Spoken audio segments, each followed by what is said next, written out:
Hi, third graders. I'm Katie. I'm Mrs. Blackstock's sister, and I'm really excited because today I'm going to read you guys chapter 11 of The Miraculous Journey of Edward Tulane. And I don't have the actual book, so I'm going to be reading it off of my phone. All right, you guys ready? Here we go. Okay, chapter 11. Edward ended up at the dump. He lay on top of orange peels, coffee grounds, rancid bacon, and rubber tires. The first night he was at the top of the garbage heap, and so he was able to look up at the stars and find comfort in their light. In the morning, a short man came climbing through the trash and rubble. He stopped when he was standing on top of the highest pile. He put his hands under his armpits and flapped his elbows. The man crowed loudly. He shouted, "Who am I? I am Ernest, Ernest, who is king of the world."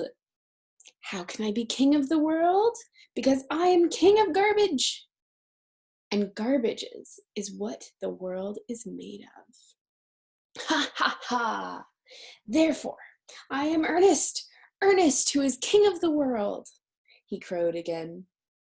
Edward was inclined to agree with Ernest's assessment of the world being made of garbage, especially after his second day at the dump, when a load of trash was deposited directly on top of him. He lay there buried alive. He couldn't see the sky. He could not see the stars. He could see nothing.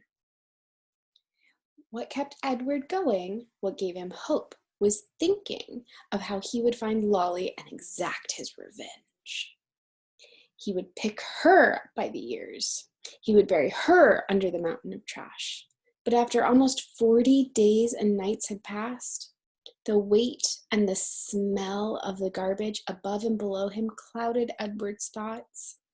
And soon he gave up thinking about revenge and gave in to despair. It was worse, much worse than being buried at sea.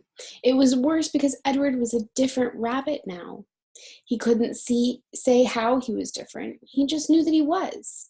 He remembered again Pellegrina's story about the princess who had loved nobody.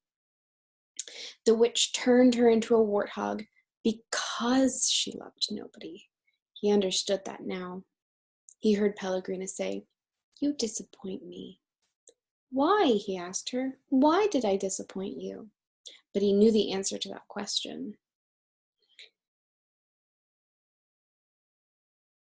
It was because he had not loved Aveline enough, and now she was gone from him, and he would never be able to make it right. And Nellie and Lawrence were gone too. He missed them terribly. He wanted to be with them. The rabbit wondered if that was love.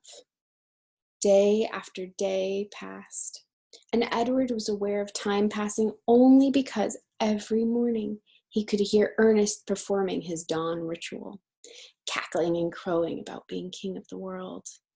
On his 180th day at the dump, salvation arrived for Edward in a most unusual form. The garbage around him shifted, and the rabbit heard the sniffing and panting of a dog. Then came the frenzied sound of digging. The garbage shifted again, and suddenly, miraculously, the beautiful, buttery light of late afternoon shone on Edward's face. And that is the end of chapter 11. All right, third graders, I hope you enjoyed that, and I hope to see you again soon. Bye.